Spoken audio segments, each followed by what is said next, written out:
when you look at this limit, um, this division here is really going to tell you what your limit is going to approach. It's going to approach 1 if I divide those two terms. The other two terms don't really have much of an impact, and I'm going to kind of show you the algebra of why those two terms are that way. Because I know I'm going to infinity, basically what I want to make sure is that I don't end up division by 0 at any point, and that's not going to happen. I'm going to get e to 3x if x is a really, really big number. That's a huge number.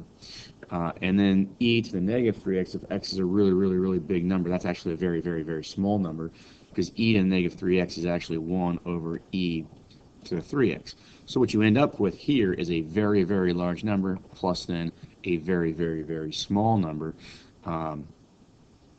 because it's, that huge number that we were finding here is actually in the denominator in this portion here. So the same thing actually happens here.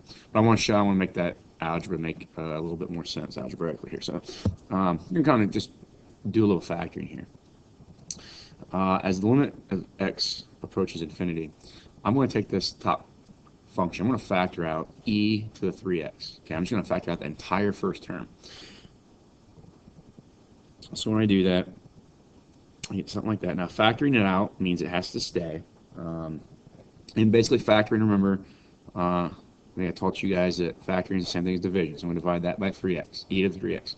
So it just gives me 1 there. And if I divide this by e to the 3x, okay, just maybe do a little scratch work over here what this really means. E to the negative 3x divided by e to the 3x. Well, we don't like negative exponents, so we'll take that and put it in the denominator to make it a positive exponent. So we'll have e to the 3x, the one that was already down there, and now this one that I circled becomes e to the 3x. Well, when you have like bases, you add the exponents. So that actually turns into 1 over e to the 6x. So that's what this term here, when I divide by e to the 3x, I get 1 over e to the 6x. Okay. On the bottom, we're going to do kind of a similar approach. Divide by e to the 3x. And then what's left in the parentheses would be, again, 1. Because the terms were the same, the only thing that really changes here, I'm sorry, this should have been a minus sign. The only thing that changes here is that becomes a plus sign. And we have 1 over e to the 6x. So here's what, and hopefully you realize that if you distribute that back through, you get back to the exact same thing you started with. So these two things are equal. The next thing I'm going to kind of think about here is just what am I doing when x gets to infinity? That what I'm saying is that x is progressively a larger and larger and larger number. When I plug in just a relatively small number for x, let's just try something like maybe 3. Okay. Well, e raised to the 3 times 3, so e to the 9th gives me that number right there. Pretty big number. So that 8103 number will be up here and it'll be down here. But now how that 3 value that we chose for x impacts in here. Well, it's going to be a 1, but minus then what this is. Well, 1 divided by, okay, e to the 6x, where x was 3. 1, so this is going to be 18. So 1 divided by e to the 18th. Okay, e to the 18th is a very large number, and e to the 9th was this, so e to the 18th is going to be much bigger. But I'm putting 1 over that, so that number is going to be in the denominator. So we got a relatively small number, 1, divided by a very, very big number, and you see that that is 0.00000001529. Okay, so that is telling me that that number is really, really close to 0. It's very, very small. And then as x gets bigger, now 3 was a very small number. We're going to infinity. So think what's going to happen to this number, 1 over e to the 3x. If x, now your calculator probably isn't going to do this, but if I go like, let's say x was 100. So I'd have e to the 600. Okay, now I think my calculator is probably going to say overflow here. Yeah, it's just such a big number here. It's so much greater than e to the 18th. see if I can get, let's say, x to be,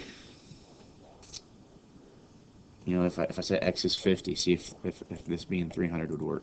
Nope, still too big. Let's say f or x was, we tried 3, let's do 10, so this becomes 60 here. Alright, so now we get 26 zeros and then an 8. So as x gets larger and larger, and we just went from 3 to x being 10, we end up getting ultimately 19 more zeros. Okay, so that number is negligible. It's very, very, very tiny. That's what we're getting at here. This amount here, when x goes really, really, really, really, really big, that amount approaches 0. Okay, so really what we have here, as x is getting big, so I'm going to get rid of the limit here, but as x gets really, really, really big, we have e to the 3x. Okay, now we would evaluate that, whatever that number that becomes, like when I use the calculator, when x was 3, is like 8103. Okay, well, so whatever that number is. But on the inside, when x gets really, really, really big, this amount here becomes very, very, very, very, very small. Okay, and then even if I let x get bigger than what I was currently at, this number gets even smaller and closer to 0. So that number becomes just 1 minus 0 when the limit approaches infinity, or when x approaches infinity. The e to the 3x still shows up there on the bottom, okay? And the same idea here, that number there, because it's the same as what this one was, is going to approach 0 as well. So we got 1 plus 0 when x gets really, really, really big. Okay? So what happens there, 1 minus 0 is just 1. So you get e to the 3x divided by e to the 3x. Now I would want to be substituting x in here as well, but I'm not really writing that down because I know that that number is going to be really big, but it's also going to be the same number here. So e to the 3x divided by e to the 3x when x is really, really, really big just gives me 1. So this limit here is just 1. And the idea, the logic is those two things dominate the numerator and the denominator when x becomes very, very large. So their division of one another, their comparison of one another through division, really dictates the limit. Hopefully that helps. Let me know if you guys have any other questions.